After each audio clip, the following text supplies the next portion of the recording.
everything about Maui obviously is. And so both Jeff and myself look forward to, sharing how that came about. Jeff, do you want to talk a little bit about why and how you twisted my arm and had us come over to Maui? Aloha all. My name is Jeff Gishkin. I'm a licensed mental health counselor, a licensed substance use counselor, a nationally certified counselor, a nationally certified clinical hypnotherapist. So I have a lot of letters after my name. So I had moved here 10 years ago to Maui after working with a friend who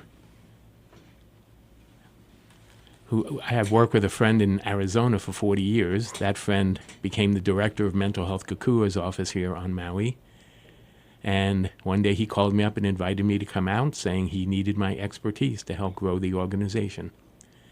So I worked at Mental Health Kukua for 5 years. He retired. I became the interim director. So I had started a new substance use intensive outpatient program in addition to their residential services. I also started outpatient counseling services and psychiatry, which were all new to Mental Health Kukua at the time. I also at the time worked for Aloha House and even for Parents and Children Together. I left the island mostly during COVID, back during the pandemic, and I returned just about a year ago now to help open up Island Health. So Island Health is our new program here on Maui. We provide mental health services, substance use services, and cultural enrichment services, as well as even helping local artists sell some of their local artwork. So we have many new programs. Jeff, don't forget. Yeah. Sorry about that. I was going to say, don't forget that we were blessed and got to have you in Arizona for I'm not for sure how many years. Well, it's coming up on 8 years I've worked with you, Josette. Yeah, it's been a fun 8 years. And so, Jeff would talk about Maui to me a lot, on and off over the years. And believe it or not, I was supposed to move there, oh my gosh, probably 20-some years ago. And things just didn't work out for me to go. So when I heard that he was moving over, we didn't want to lose our clinical director and, all the amazing care that he brings to not only Maui, but that he has brought to Phoenix. And so I came over to see Maui and fell in love with it. And I was excited to partner with Jeff, there. And so we started looking for locations. And believe it or not, I'm sure this will make everybody laugh, it's not easy to go ahead and run a location there. In fact, it's not easy to probably do anything. There's a lot of, red tape that goes on, a lot of things that you have to work on. And the thing that's so super special that I wanted to say, Cindy, and that Jeff and myself, just kept at it and, to get our location open. And we actually signed the lease. It was either the day of the fire or the day after the fire. I'm pretty sure it was the day of the fire. Oh, my gosh. We had, yes. And that location is 2439 Kihei Road, 101, at the Rainbow Mall? Correct. At the South Rainbow Kihei Mall? Road. So obviously there was a lot of things at work here because you specialize in helping people and supporting people who are going through stressful situations and care on a deeper level. That's why the show's called Care for Maui. So when it kind of must have made you, I was going to say ring a bell, because you do have a Tibetan bell you got here. Yes. It must have there's a Tibetan bell. I think you got that from Tom Bendetti. It has quite a history. So obviously you felt reinforced when this happening of how much you had to do, right? To tell you the truth, it's always been a God-led project for us. Everything, from day one with our programs to coming over there to, falling in love, with the culture, the people, the land, everything. And so, to be able to sign the lease the day of or the day after the fires, because there was, a lot of different things, a lot of hoops that we had to go through. And I was just like, oh my gosh, did I misread this? Is this not the right timing? And I had reached out, in fear, to talk with a real estate agent. And he said, we would let you out of your lease. There's no problems at all. But we need your services over here. And if you're willing, to come aboard, we would love to have you. And so that just kind of set the tone. And we're committed 100%. Well, if people go to, it's pronounced DEEP, but it's spelled DEHP care.com, people can get a general overview of the kind of care and support and work you've done. It's pretty amazing the testimonials that you have there. And in this, well, it's not quite a year, but coming up, it'll be a year in August. I guess you've had a chance to really experience how this goes to work and helps people, right, Jeff? Yes, I think the important thing is they needed us here because of the fires. We have a specialized proprietary trauma treatment that we have had researched and is evidence-based to be 82% more effective than standard counseling in less than 6 sessions. So that's what many of the testimonials are about. And it was developed by Josette. And it's a very interesting process. That's a somatic process that she can explain more about. But that's one of the things we've done for many people here on the island, including many people at Mayor Bisson's office. I didn't know that. Can you explain that, Josette, how you came up with this process and what it really is? Yeah, I can. I'm not a spring chicken, so I've been doing this work for many, many years. But, growing up with what we now call social determinants of health, it just really impacted me. And with my faith and everything else, I just wanted to start helping people and, be the change that we all talk about, do my part anyway. And so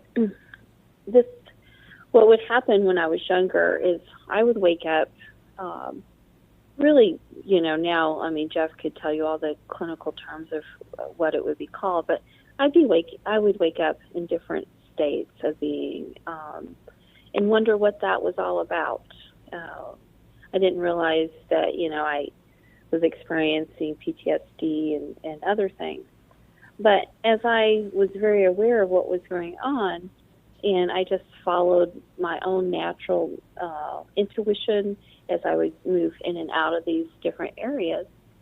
And so since I was 5 and I'm 56 now, I have been doing what we now call the Deep Enrichment Program.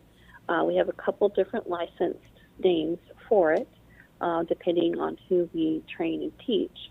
But what it is just a natural way, it's a neurosomatic natural way that the body processes any type of experience that we try to hold on to or that we weren't ready to process at the time. Mm. And so we've done quite a journey. Like Jeff mentioned, we worked with the late Dr. Bob Bohansky.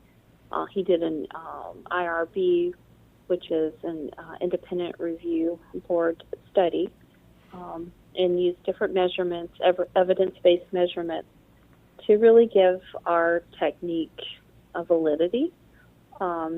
It does kind of speak for itself, like Jeff was telling you. We have based our entire work off of referrals, and also to, that in Arizona as well. And so you're actually going to be opening the whole 17th floor up in just outside Phoenix, in the suburbs of Phoenix.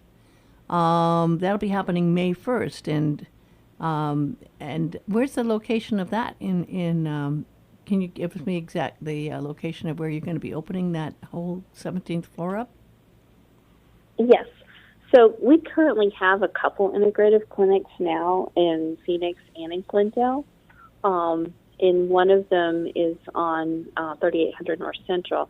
There's this beautiful high-rise building, and it doesn't sound like, oh, wow, a place that you would normally think to go and get your integrative health care. But it's just worked out really nicely over the years. And we had the opportunity, the penthouse came available, and we had the opportunity to take the whole 17th floor.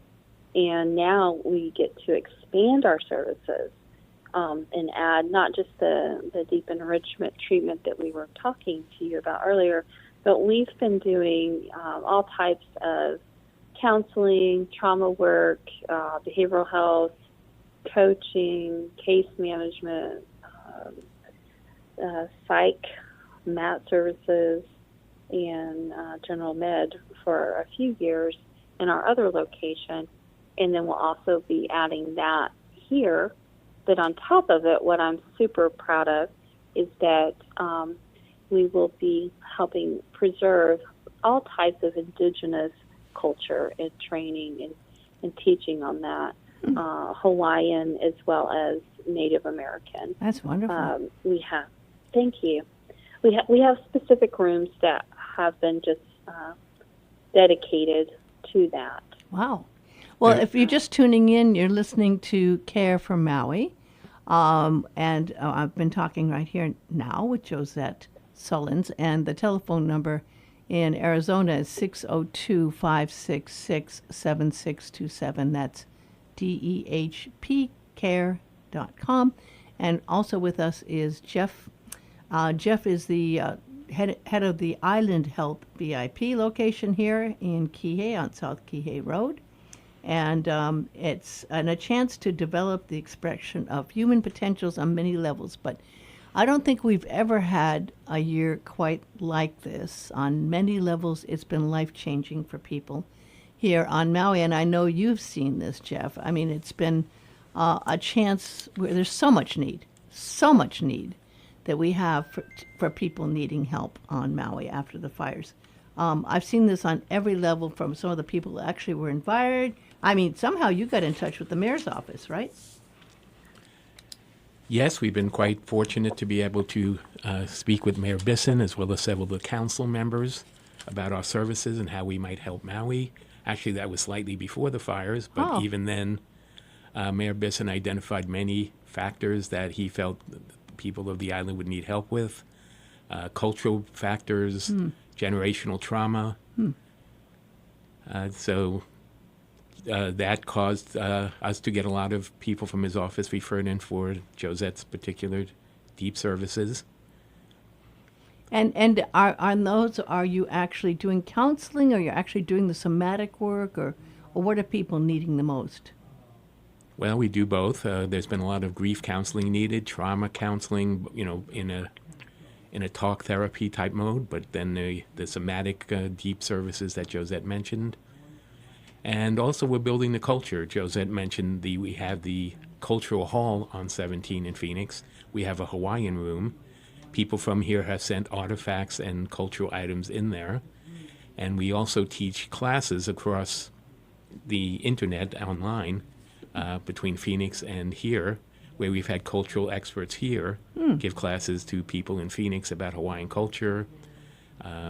We even have a canoeing club set up both here and in Phoenix. Is that with Kimo?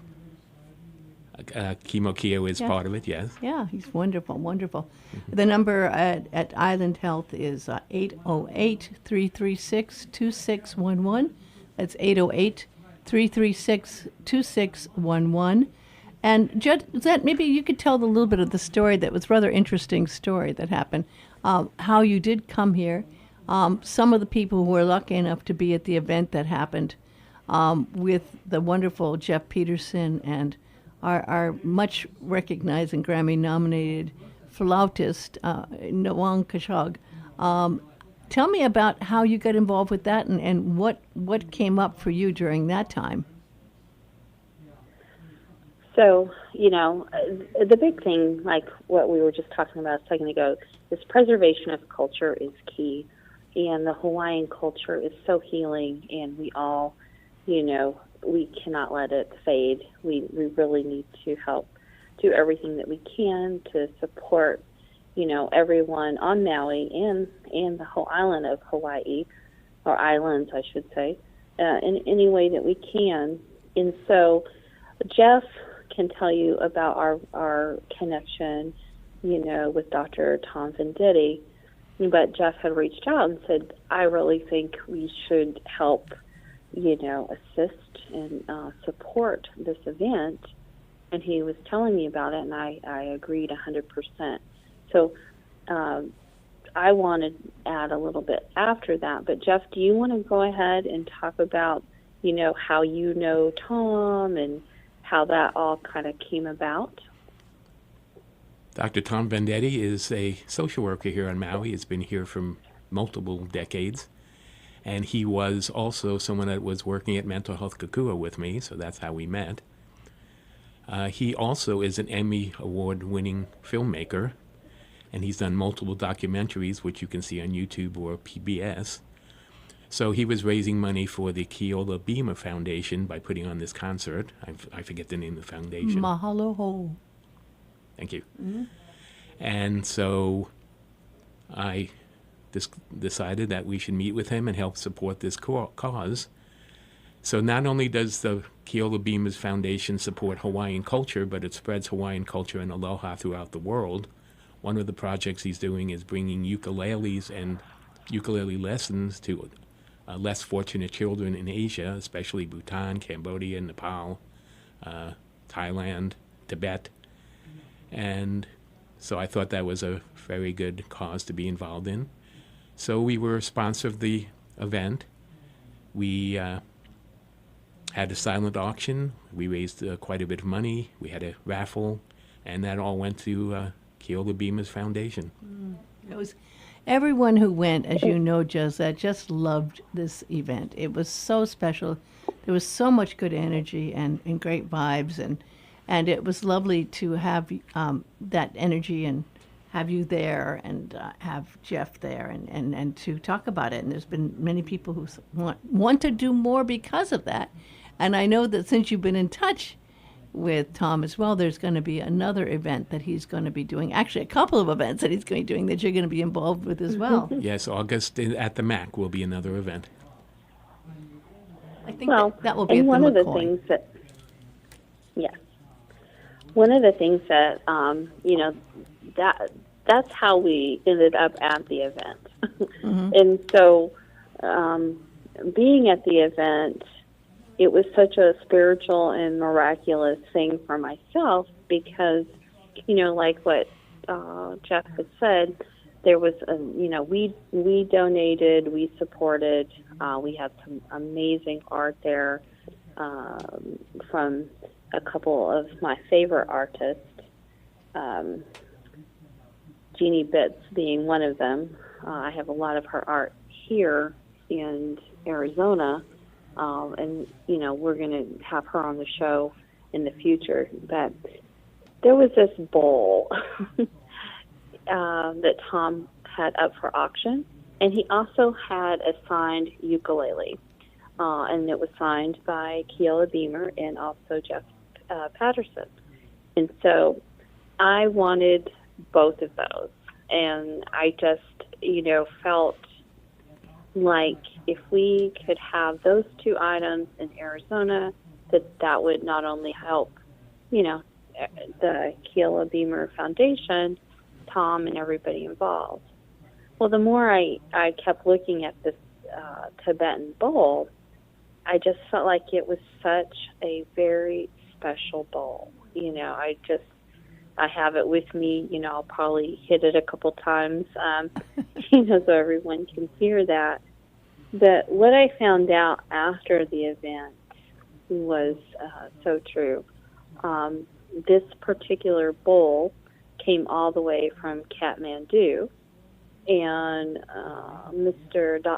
Dr. Venditti and also Paul Horn, which is famous in known for being the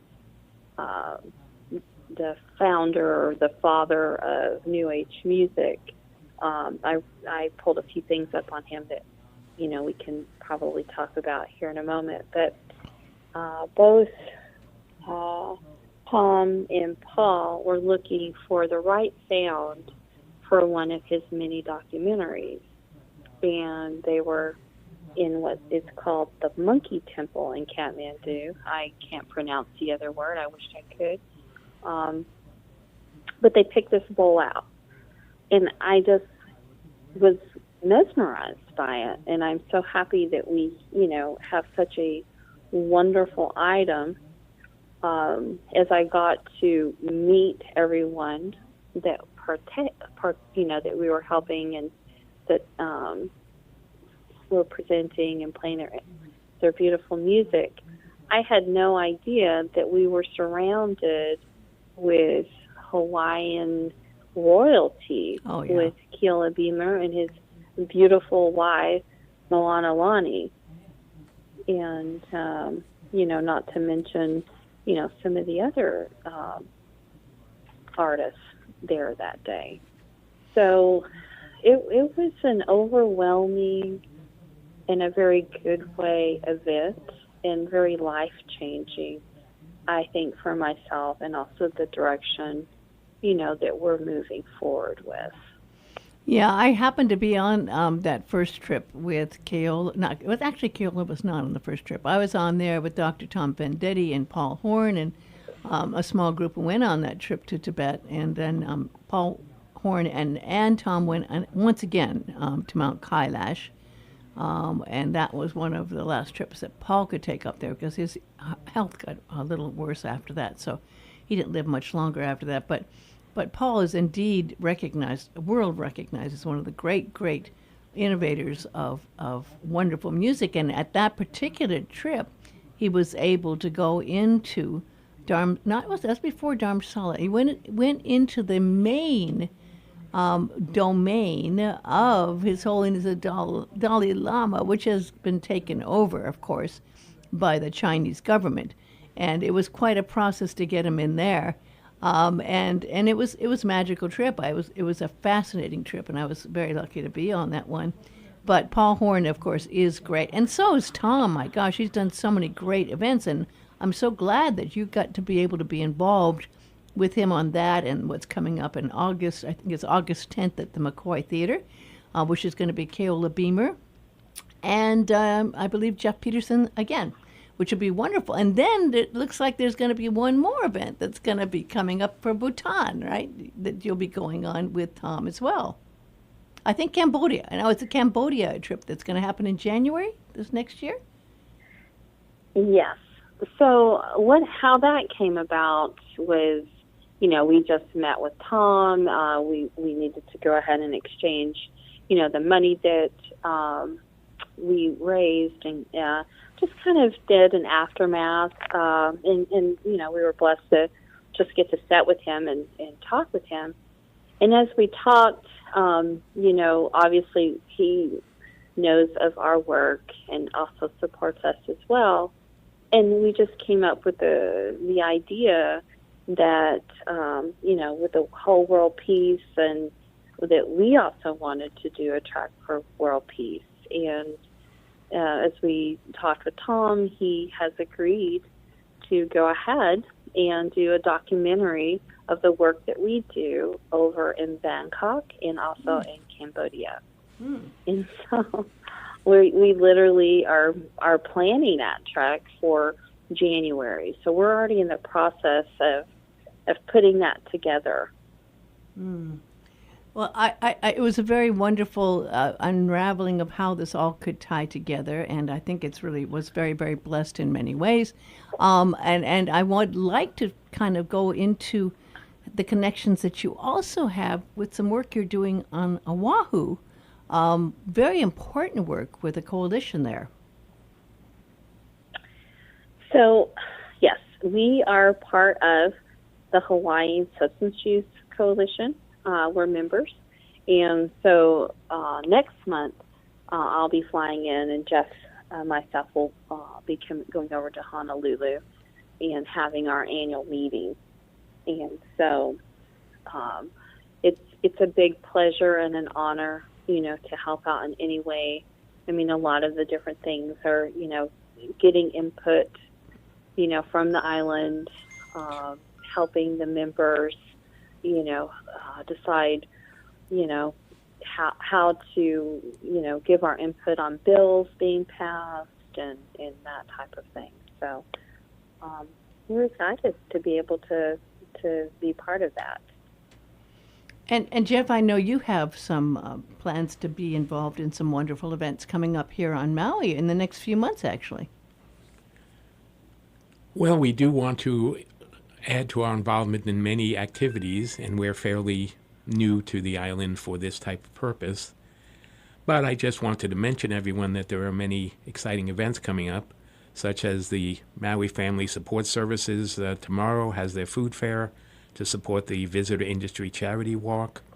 There is the famous Visitor Industry Charity Walk coming up at the War Memorial on May 4th. These are all things we will be involved in as we go forward, because we didn't make enough plans to sustain this at this point.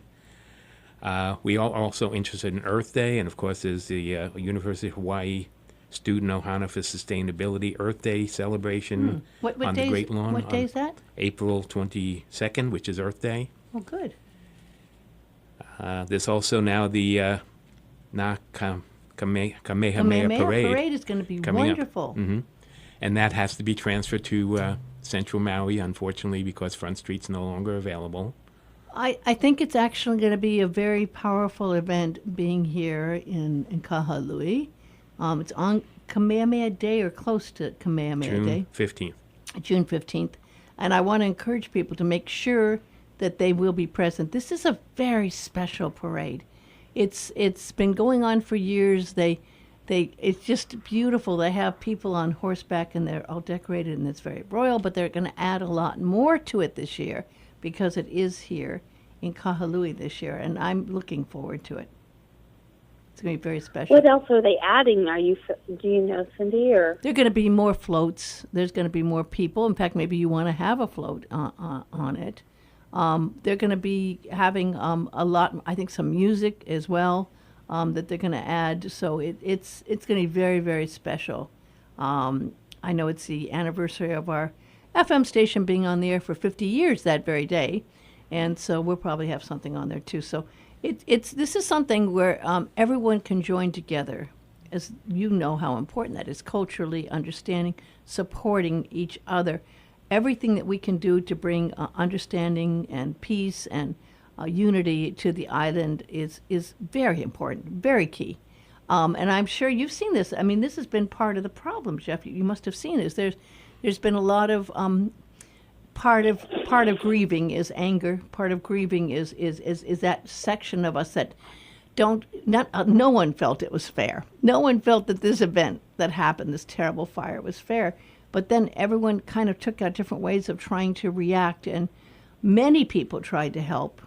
But even as much as people tried to help, you saw there's still more people that are still trying to process what happened and still going through PTSD. And some of the people who had it the worst were the people who were actually involved in being firefighters or being policemen, because they had to bury their feelings to do what had to be done. And can you explain, Josette and Jeff, how your work helps in releasing that terrible stress and that terrible feelings of guilt and what people go through, who are especially some of the people who are the most vital people to helping those on Maui? Yes, there is a lot of trauma. Trauma will be ongoing for quite a while. It's not a quick process. It'll take years to resolve. 25 firefighters lost their own houses while they were fighting the fires in Lahaina. And unfortunately, too many people rushed in to help without really a plan. So a lot of organizations from off island came in and just thought they knew what to do without really consulting the local population. The difference with us is that we're here, and we've been here, and we will be here. But Josette, can you explain more about how you think we can help process this? Yeah. So with the DIT experience, what goes on is the person is able to like just relax enough that the body starts to process and let go of whatever the pain and the suffering and the experience that we held so tightly because we were in a place of fight, flight, or freeze. Like we needed to, not take our time to process that during that time frame. You know what I mean? And so it just helps you become at peace with the situation. It doesn't take what happened away. It can't. And I think that a lot of times when we look at going in to have some type of treatment or counseling or coaching or, healing on, from so many different levels, we think that it's going to erase that. It just gives us the resiliency and, the ability to love and heal and be and support and honor and cherish one another and, work together as a community. And it's not just the treatment that, the DIT or even the work that we do. It takes all of us, to get there. And like Jeff said, we're here for the long haul. We have, a lot of community events that we'll be doing at our location. It's not large, but we'll be doing our part.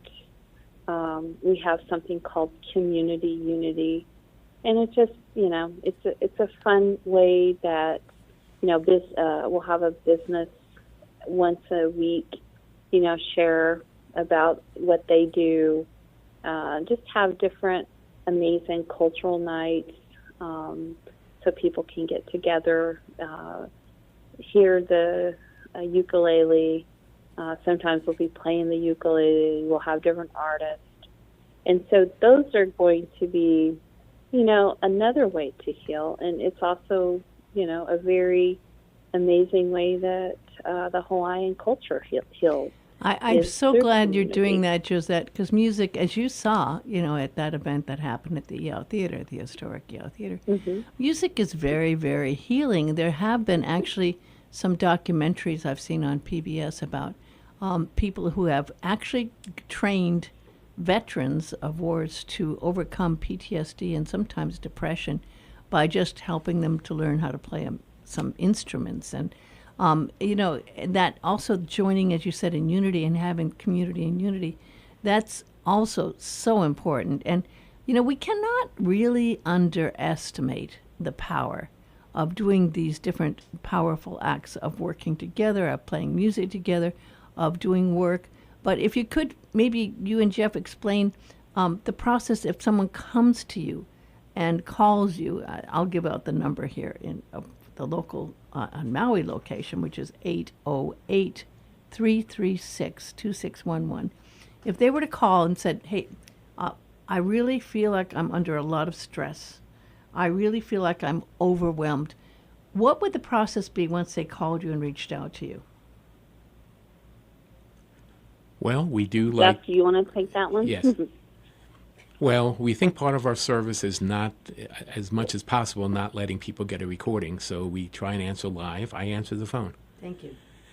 And we would find out a bit on the phone. We don't want to go into the details, but a little bit of what the person might need who's calling. What we do say as therapists is it's not what happened in the past because you can't do anything to change it. It's what are we going to do about it now?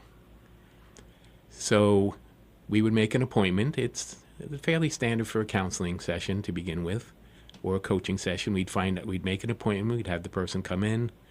We'd have to do what's called an intake because we have to do that according to regulations.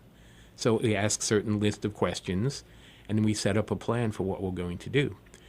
We don't want people in therapy forever. Unfortunately, a lot of agencies just keep the people going. We want to make a brief plan that can get the person where they want to get as soon as possible. The interesting thing, fortunately, at this point, we don't take Quest insurance, but we are being paneled. It should be now. We've been waiting, of course, through the red tape for months.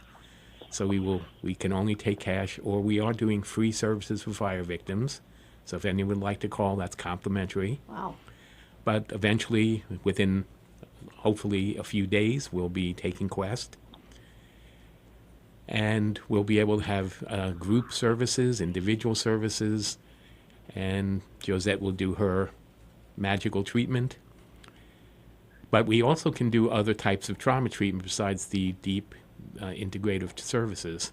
So there is something called cognitive processing therapy. You also mentioned veterans and music. I just want to say part of our mission to Cambodia and Thailand, we're planning to get in touch with expat Vietnam veterans who live there to try and set up our services there to do trauma work. And that hopefully will be part of the documentary that Dr. Vendetti will be making, as well as dealing with some of the children at the school he supports in Cambodia. We can deal with, their intergenerational trauma. Cambodia was terribly abused during the war. So people can expect an open, welcome door, culturally sensitive treatment. We have anybody who works with the local population is trained by local people in cultural practices. So it's not just, people that don't know anything coming in. I have been here for many years and have worked with all the local population because that's what we did at the agencies I worked with. So this is not outsiders coming in. This is what we want to do for all the islands, but Maui is our special home, and we want to support them. So these cultural classes are also something that we want to give. We have local artists already giving their work. Some of it's displayed in our office, and we have local people running these programs for different cultural practices, music, and even paddling.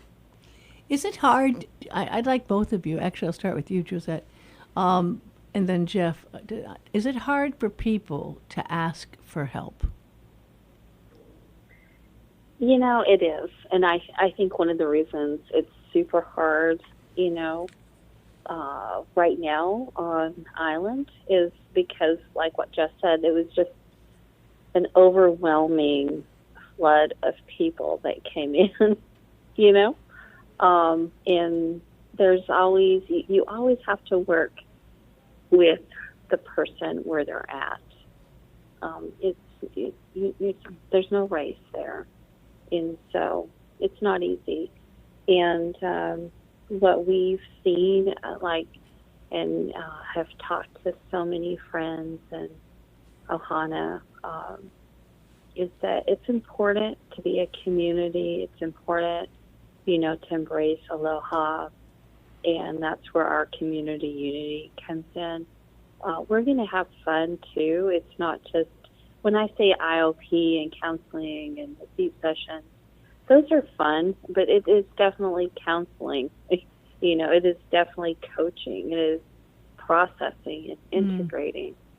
And there's definitely a time for that, and there's definitely a time to rejoice and support one another and talk story and sing and dance and chant and heal and, support the culture. And so what we've been able to do is design a program, for all of those areas that are healing. So you can come in at your own pace. And, maybe you come in to a ukulele class or, come see one of the local artists and hear what their art's about, or, one of our chanting, lay making, or, one of those different community unity events.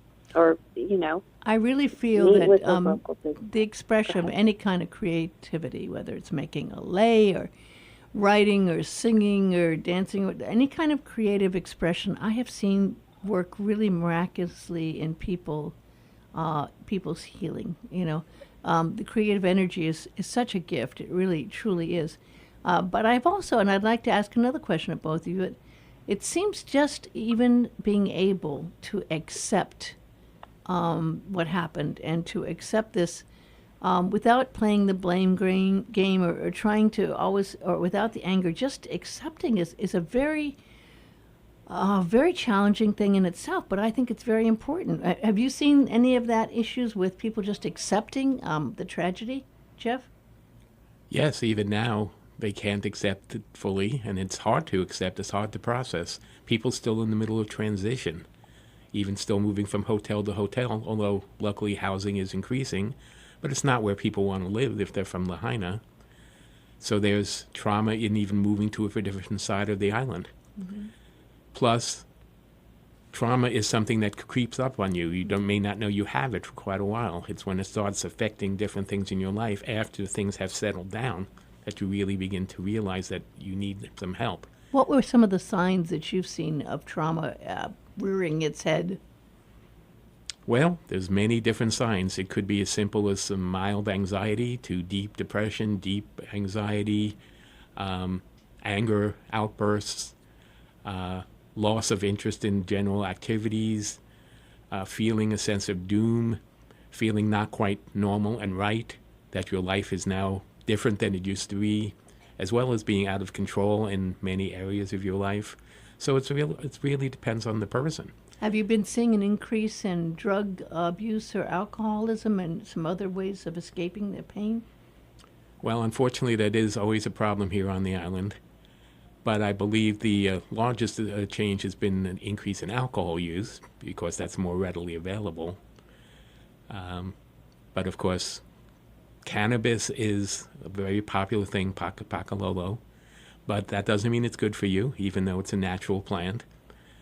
And it does cause changes to your brain, which can, it makes you think that you're calmer or more not so anxious. But in fact, it can increase those things.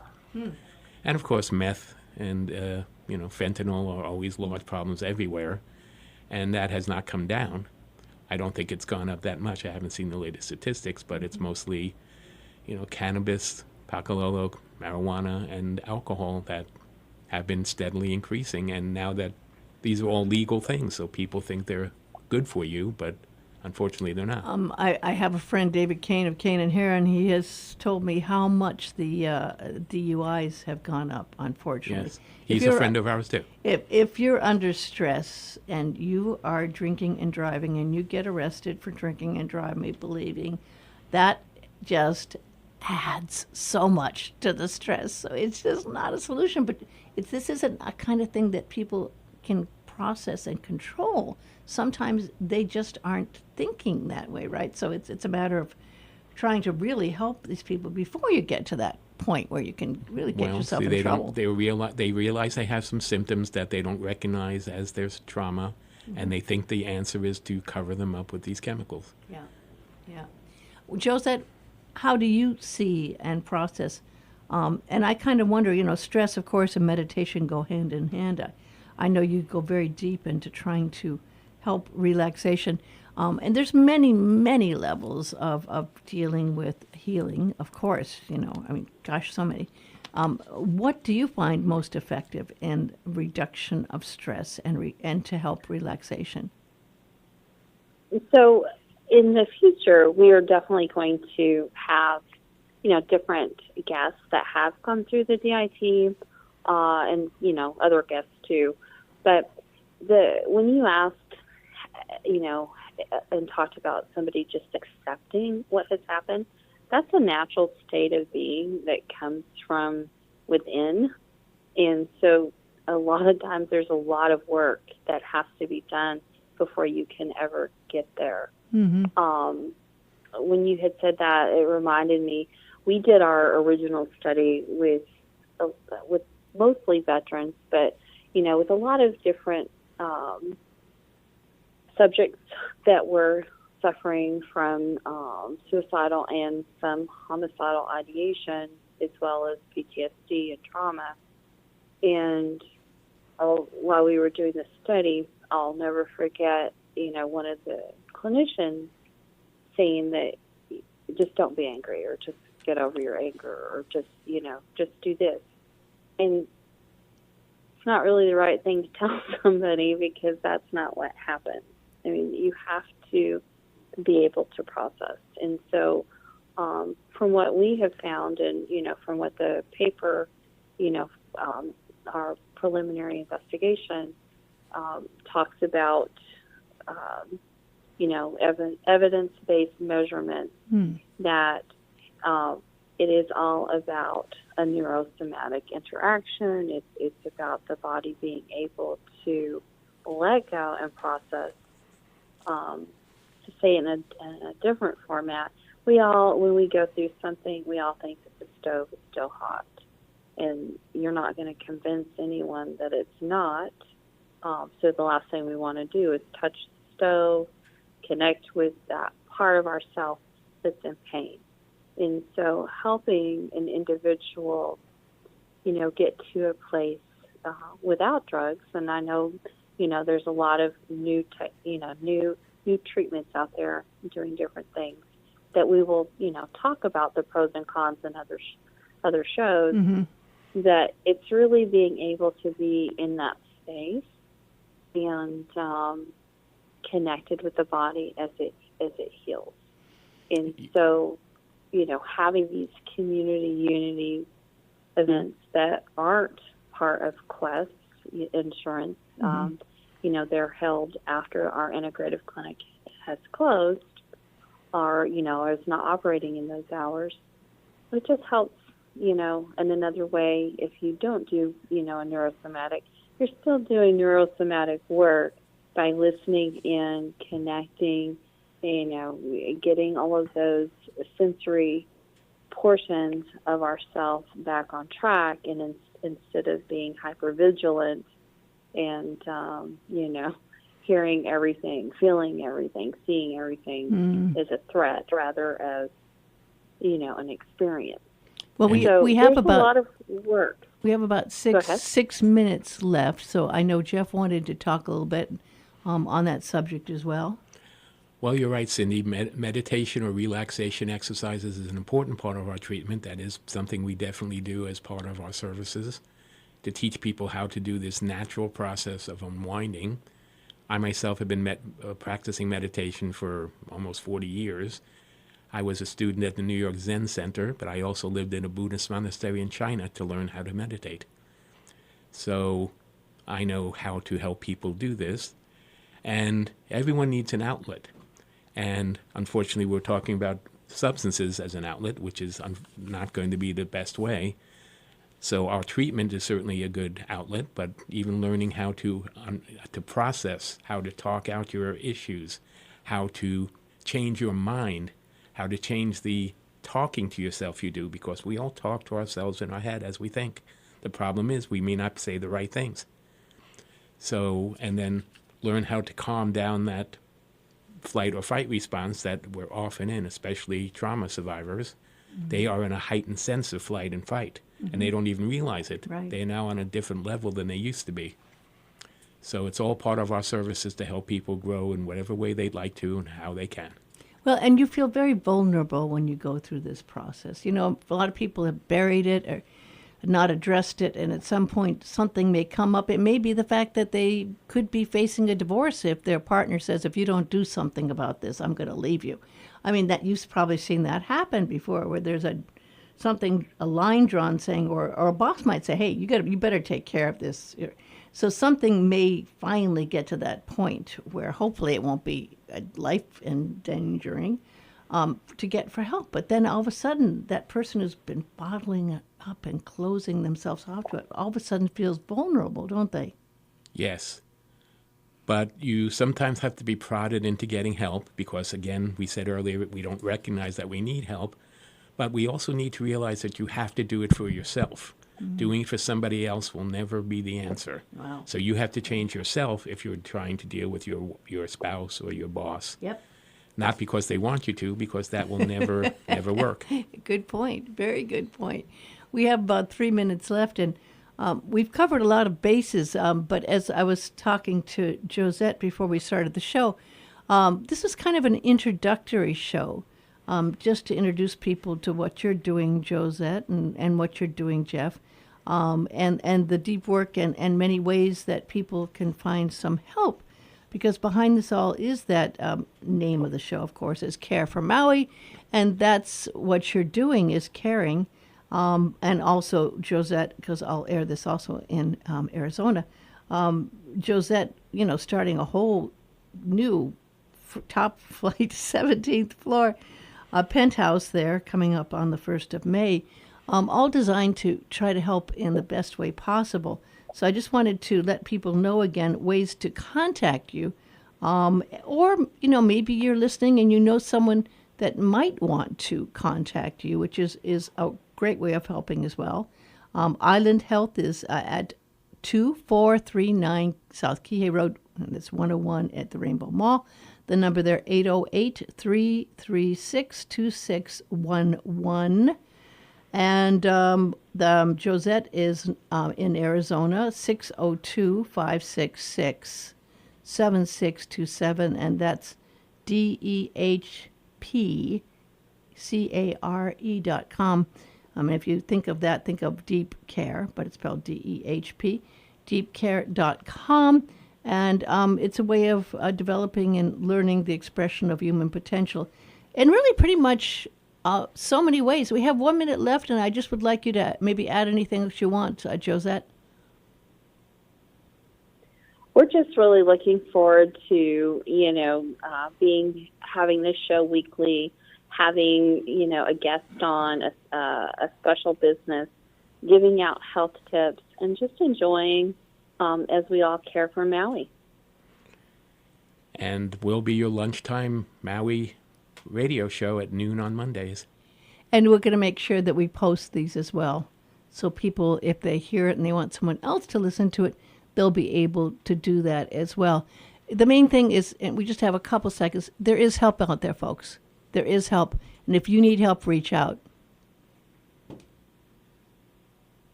And a very big aloha.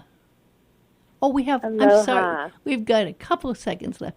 So again, I just want to say this is going to be every week, 12 o'clock or 12:05 to 1 o'clock.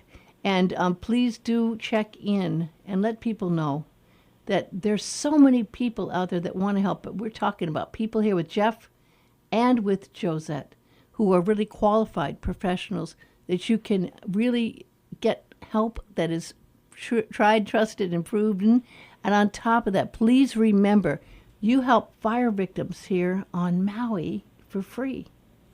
Yes. So if they call you and say, hey, listen, I'm a fire victim, I need some help, you'll help them. Happy to speak with them, right. That's wonderful. Again, that number to call, 808-336-2611. Aloha. Aloha. Aloha.